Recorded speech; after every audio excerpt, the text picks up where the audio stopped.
Sebelumnya perkenalkan, nama saya Siti Warda dari UPN Veteran Jakarta. Saya kesini untuk mewawancarai Mbak Widya selaku PIC dari program Difabis Basnas DKI. Langsung mulai aja ya Mbak. Boleh. Untuk pertanyaan yang pertama, sejak kapan sih Difabis ini mulai dilaksanakan? Sebelumnya perkenalkan, saya Widya Kirana selaku PIC Difabis atau sebagai staf pendayagunaan. Jadi di Basnas itu ada bidang penyaluran, penyaluran itu ada distribusi dan pendayagunaan. Pendayagunaan itu menghandle program-program yang sustain itu berkelanjutan. Salah satunya adalah Difabis. Kebetulan saya ditunjuk sebagai PIC-nya untuk Cafe Difabis. Cafe Difabis itu udah berjalan dari 2021. 2021 dengan cabang pertama itu di Kendal, Terowongan Kendal. Iya. Gitu. Dan sekarang dari Terowongan Kendal terus masuk cabang selanjutnya, cabang Wali Kota Jakarta Timur, Wali Kota Jakarta Utara, Wali Kota Jakarta Selatan, Wali Kota Jakarta Barat. Terus ada juga di tempat umum kan kita ada 2, BKB Matraman sama Kendal tadi. Terus kemarin banget udah peresmian di Wali Kota Jakarta Pusat. Dan nanti insya Allah hari Jumat ada peresmian di Balai Kota. Oh, berarti udah ada 8. Insya Allah 8 cabang tahun ini. Untuk kriteria difabel yang dinilai berhak untuk menerima manfaat program Difabis ini, kriterianya seperti apa Mbak? Pertama, dia masuk ke dalam asnaf kita, yaitu fakir dan miskin.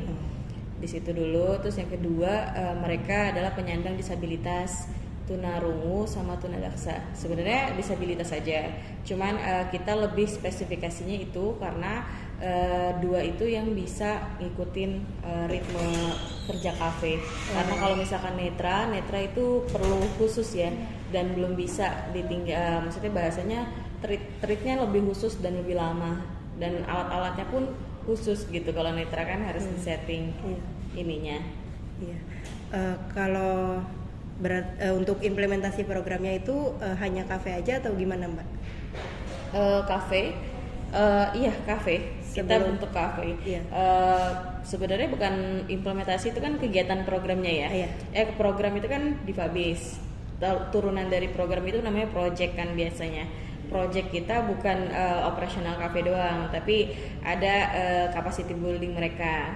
Jadi capacity buildingnya contohnya sekarang lagi kegiatan pelatihan dan sertifikasi barista di PPKD. Kita kolaborasi dengan PPKD, Pusat Pelatihan Kerja Daerah.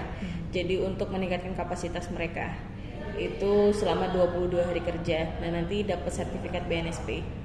Mereka jadi tersertifikasi di situ. Jadi selain mereka kerja sebagai barista, mereka juga harus punya punya bekal lah bahasanya. Karena target kita mereka bukan dicetak sebagai pekerja, tapi sebagai pengusaha. Wirausaha. Jadi di Difabis itu sebagai wadah inklusi mereka untuk belajar gitu. Berarti masyarakat difabel nih yang dijadikan sebagai penerima manfaat itu dia dilatih dulu, abis itu baru kalau bisa dia kerja di Difabis Cafe. Iya.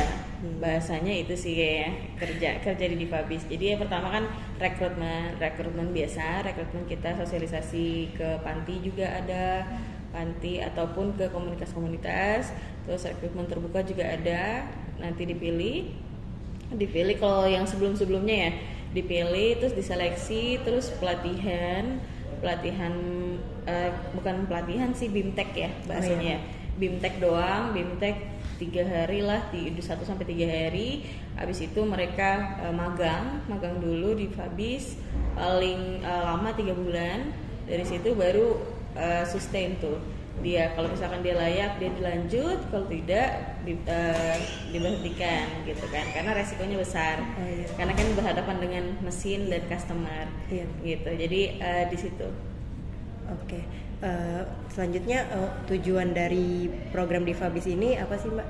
Tujuannya? Iya, tujuannya. Pertama, semua program saya kan bidang ekonomi ya. Pendayagunaan di bidang ekonomi umat. Jadi untuk memberdayakan ekonomi khususnya difabel, semua program ekonomi itu tujuan akhirnya adalah merubah dari mustahik ke muzaki. Dari yang awalnya tangan di bawah jadi tangan di atas. Ujungnya itu. Gimana caranya? Yang pertama adalah yaitu berikan mereka ilmu dan pengalaman. Di situ ilmu, pengalaman dan bekal sebagai bekal mereka ya.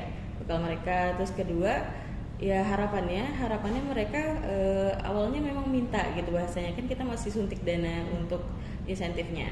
Nah dari situ misalkan maksimal 2 tahun dari situ mereka harus mandiri, jadi bukan di Difabis aja, nggak sustain stuck kerja bertahun-tahun puluhan tahun di Difabis, enggak. Harapan kita dia keluar ada 2 exit program. Jadi semua program itu harus ada exitnya itu kalau saya targetnya untuk Difabis itu pertama dia bisa mandiri untuk berwirausaha. Kalau dia belum punya modal, kita berikan modal. Terus yang kedua, kalau dia bukan passion, karena wirausaha itu kan ada passion bisnis kan, itu passion. Jadi nggak semua orang bisa bisnis. Nah kalau misalkan nggak bisnis, mereka itu target saya adalah mereka harus diserap tenaga kerja. Jadi kita bisa kolaborasi dengan yang lain, lembaga-lembaga lain, ataupun kayak kemarin itu contoh kita mau kolaborasi sama BTN, Bank BTN mau buat kafe. Di situ kafe Difabis. Nah nanti teman-teman yang udah mampu, udah bisa mandiri, mereka bisa menjalankan usaha di situ tanpa digaji dari Basnas. Jadi pure mereka menjalankan usaha, ataupun itu kan serap juga ya, bisa diserap tenaga kerja sama BTN juga bisa.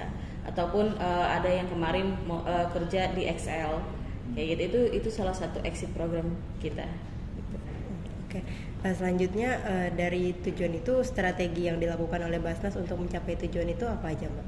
Ya, strateginya itu capacity building. Itu perlu dari skill kopinya, dari skill barista ataupun entrepreneurnya. Di situ itu yang kita bekali lah bahasanya. Terus dari mereka tata kelola keuangan itu juga, tata kelola manajemen kafe itu juga. Kalau untuk proses analisis dan perumusan kebijakan dari program Difabis ini gimana, Mbak? Supaya programnya tuh bisa tepat sasaran. Oke. Kalau itu pertama itu yang awal-awal ya, kalau misalkan itu kalau kita mengajukan kegiatan atau program itu kan pasti ada namanya KAK, kerangka acuan kegiatan atau kerja ya. Itu KAK, kita buat KAK, tapi sebelum KAK, turunan KAK di atasnya itu ada LFA. Logical Framework Analysis. LFA itu jangka panjang. Jadi semua program itu harus ada LFA. LFA itu kayak grand design, rinci, target dan lain-lain selama dari awal sampai akhir itu program ada. Misalkan 5 tahun, target program ini 5 tahun, dibikin LFA-nya turun ke KAK, kerangka acuan kerja. Di situ komponen-komponen di situ. Terus ya itu di situ analisis banyak, kayak kanvas modelnya juga, terus target pasarnya siapa dan lain-lain itu. Selanjutnya untuk berarti rencana juga masuk ke KAK sama LFA itu ya? Iya betul, perencanaan di situ. Berarti langsung lanjut aja. Latar belakang dari Basnas ini bikin program Difabis itu apa, Mbak? Pertama mendukung program pemerintah, balik lagi karena dulu 2021 ya pemerintah itu fokus ke difabel, ada sempat salah satu fokusnya ke disabilitas. Nah di sini kita inisiasi apa nih yang bisa kita buat gitu, dukung program pemerintah untuk disabilitas, karena kurang lebih 20 ribuan 2000 kalau nggak salah ya, bisa dicek aja di data, ada kurang lebih segitu difabel yang menganggur di DKI. Oh di DKI aja. Iya bahasanya. Terus atau banyak difabel yang kerjanya ya nggak nentu ya. Nggak nentu, dan banyak yang itu kan di rumah juga ya, maksudnya nganggur itu. Jadi kita mau adahi itu. Terus ya itu paling kita kan banyak program kita yang mendukung program-program pemerintah, karena kita masuk ke dalam pemerintahan juga kan walaupun non struktural. Itu. Oke. Untuk berarti ada dasar hukum dari pemerintahnya nggak, Mbak, terkait program Difabis ini? ikut perbasnas sih paling kalau kita peraturan dasar umumnya. Basnas aja ya? Iya, dan intinya satu sih, kegiatan semua program kita itu, kalau program ekonomi ya, itu untuk mengentaskan kemiskinan di DKI itu. Nah, kalau dari Basnas sendiri nih, nilai program Difabis udah efektif atau belum, itu dinilainya dari mana, Mbak? Nilai dari mana? Pertama, dari kemandirian kafe kalau dari saya. Jadi misalkan kalau dari kita, penilaian dari kita, dari keuangan dan lain-lain, itu dari kemandirian kafe. Misalkan kafe ini satu titik satu cabang ini kan awalnya dalam 1 tahun dia disuntik dana, diberikan dana untuk insentif gitu selama setahun. Nah, indikator ini udah berhasil atau belum? Selama lepas dari setahun dia bisa mandiri, nggak ngajuin lagi, jadi berdasarkan pakai keuntungan iya, dari keuntungan kafenya. profit dari kafenya. Itu indikatornya. Yang kedua, kalau dari saya indikatornya yang kedua itu mereka sudah tersertifikasi keahliannya baik dari barista, keuangan, itu sama tata kelola. Kalau ada marketing ya itu sih target saya indikatornya. Baik, untuk ini Mbak, sarana dan prasarana yang disediakan oleh Basnas berarti itu aja ya? Apa aja? Sarana ada nih, bisa dilihat sendiri kafe dengan seisi-isinya. Oh, itu dari Basnas semua? Iya, dari Basnas semua. Kafe, terus insentif cabang baru biasanya setahun kita masih tanggung insentifnya, udah sama capacity building. Oh iya. Itu. Oke. Kemudian untuk sistem pemantauan dan pengendalian program Difabisnya gimana, Mbak? Ya, di masing-masing cabang itu punya PIC. PIC-nya sendiri, penanggung jawab sendiri. Nah di situ dikontrol mau stoknya, mau SDM-nya dan lain-lain, itu masing-masing PIC per wilayah. Kalau dari provinsi paling kita pakai, ada juga kita sistem POS, penjualannya, kasirnya pakai sistem POS namanya Mugan Pos, udah menjadi juragan. Mugan Pos itu produk Basnas. Nah di situ bisa, kalau provinsi untuk memantau cabang-cabang kita bisa dari situ, dari transaksi hariannya kan muncul dan lain-lain. Nah ini cash flow-nya, dan muncul yang jaga hari ini siapa, atau yang jaga shift ini siapa, itu kelihatan di situ sih dari laporan itu.